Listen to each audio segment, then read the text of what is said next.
Okay, so let's start our last portion of this discussion, and we'll talk about another characteristic that's it's been very important to sport, specifically over the last 40 or 50 years, is the idea of gender and gender equality.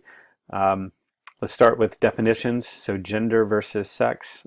Sex is the biological characteristics and the biological classification of male and female, whereas gender has to do with culture and has to do with the expectations of that individual within your society. So when we start to say that there are gender differences, okay, gender differences include things such as expectations, things such as the roles that they have within a society, whereas you want to be very careful about characterizing things as um, you know, differences between males and females in terms of sex when we know that it may be something that more is based off of gender. So recognizing the difference between those two is important, is an important first step. What is it that there are the potential physiological and biological differences, and what are the cultural differences and expectations that might be there, and which of those really needs to be present. So it is important for you to recognize the effects of each, then how they may have an effect on your coaching and your program, but then be very clear about which of those are actual differences and which of those may be stereotypes that you have recognized over the years. And you certainly don't want to continue if they are negative stereotypes. Um, as a person who has coached both men and women, I can, if you ask me, are they different to coach? I would say yes. But those differences, um, I have to recognize would have been based mainly on those particular teams. And I've got to be very careful when I think of differences that I may have had that may have been team based or individual based as opposed to simply gender or sex based. Um, so I think there are some things that might be different. I mean, physiologically, okay, as a tennis coach, I have had male tennis players that can serve a ball 130 miles an hour, okay, and I've never had a female that can do that. Okay, that doesn't necessarily mean that a female can't do that.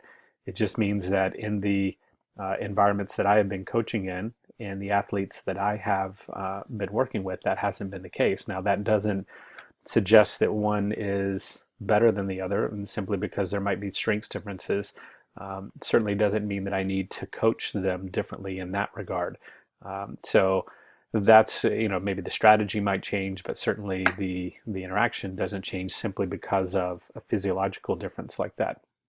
So I think a lot of what you need to do as a coach and kind of recognize your the potential stereotypes you may have in your head and with your experiences, and kind of be very scientific about it and kind of look into those and say, why do I have that thought and why do I have that belief, and what is that legitimate, and how can I approach these situations to be so that the players can be successful in either way.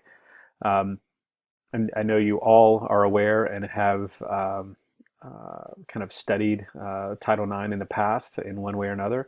You probably have been aware as either as an athlete or maybe in a sports psychology class or sports sociology class. But I did want to, since this is a coaching management course, that I wanted to touch on Title IX, make sure that kind of we understood the basics of it, and then talk a little bit about how that type of regulation may be able to be used by you as a positive, and something that you can potentially use to your advantage, and certainly understand more to be better at your job. So Title IX, as you most of you know, was a legislation in 1972 that requires equal opportunities and benefits for men and women in any federally funded program. Okay, now that's not just sports, even though Title IX has been thought of as more of a sport legislation. It's just that the sports have received a little bit more of their share of attention. But this is any federally funded program. Okay, the education system um, is one that I think has the greatest spotlight on it. But it's any program that receives federal funding is going to be required to show that they are providing equal opportunities and benefits, okay, for males and females. And this is not, as I said, not just athletics, but most of that debate really comes from kind of the college university programs. And many of you have probably been on one side of the aisle or the other on that discussion. But what's important to note is that you may be in the situation, most of you will, if you're looking at coaching at any of the youth and high school and potentially even college levels, you're going to be in situations where you need to understand this. You need to understand what the administration is being tasked with doing, and so that you also are falling in line with that. But then you also can know how to fight for your program from either side of the aisle. So in order for someone to be in line with Title IX, they must be in line with one of three prongs. And I want you to kind of recognize the difference between these, because I know there gets to be some frustration on how Title IX is handled in certain situations. But the idea was that when Title IX was put in place, that they knew that it was financially impossible for programs to be able to be totally consistent right away, to be able to make changes to what they were doing. They just weren't able to do that unless they were cutting lots of programs, maybe on the male side, and adding lots more on the female side, which may not be financially viable.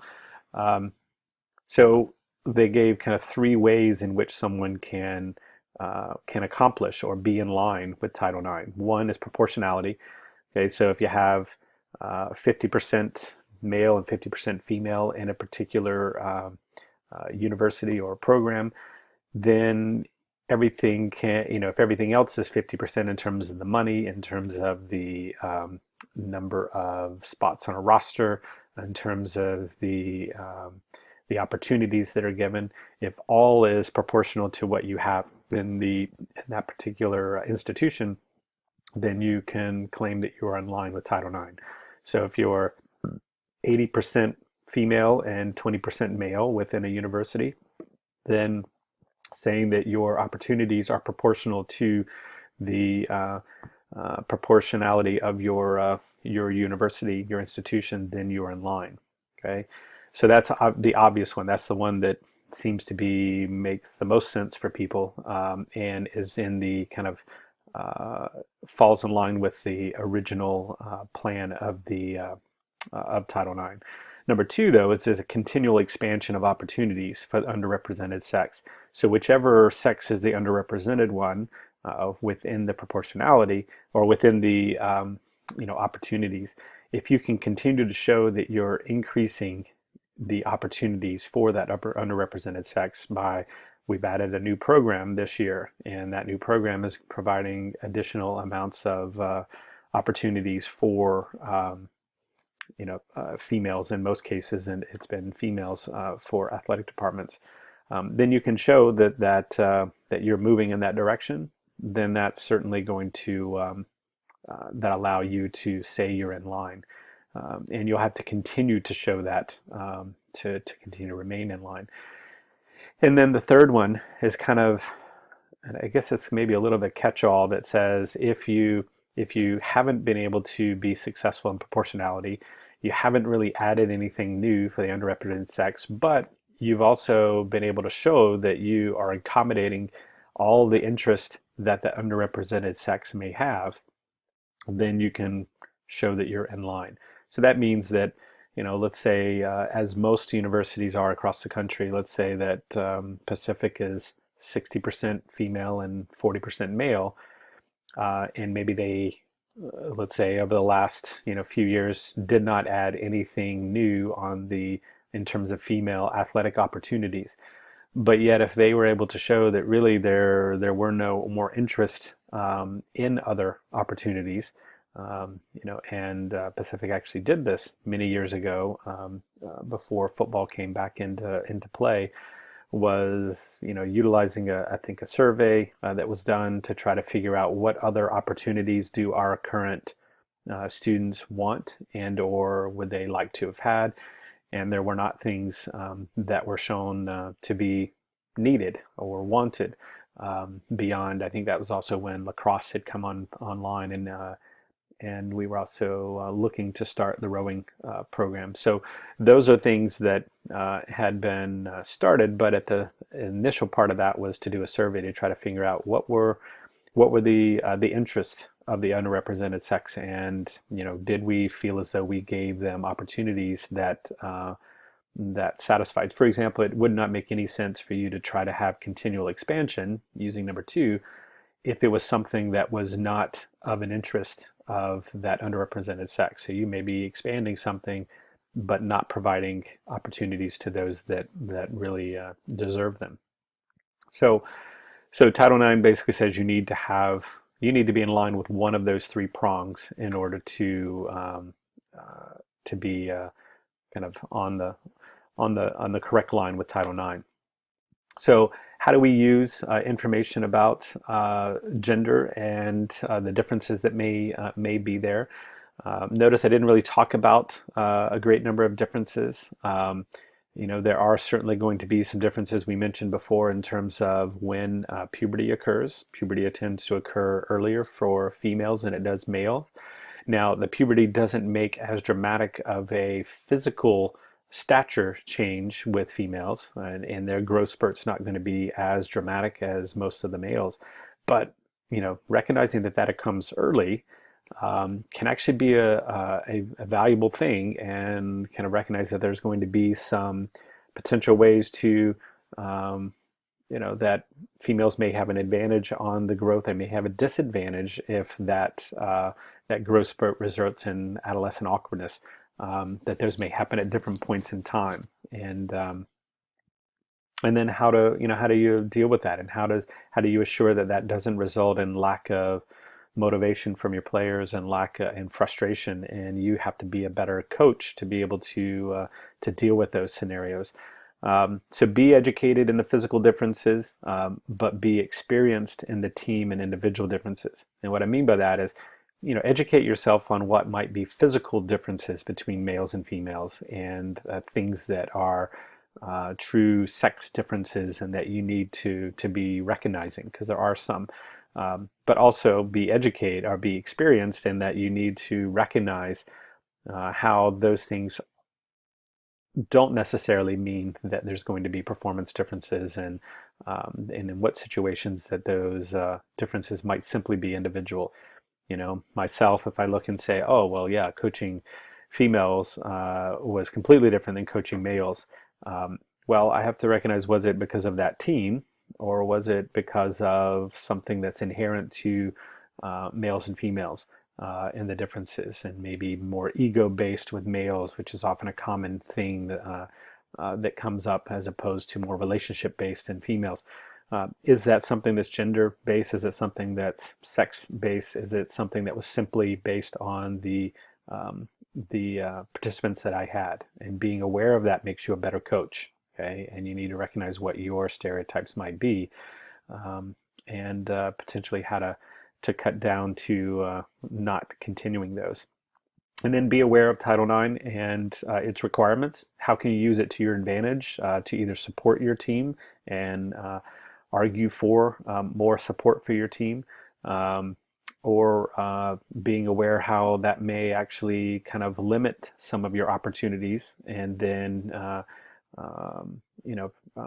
try to help the system to work to help advantage all individuals with opportunities, as opposed to disadvantaging others. Rather than cutting programs, help to try to figure out ways that things can be expanded. So some takeaways here, some quick takeaways. Diversity is changing. Be aware of it. Okay. Good coaches are going to know where their kids come from and what they're all about. And then it's all about awareness. You need to be aware of what's happening.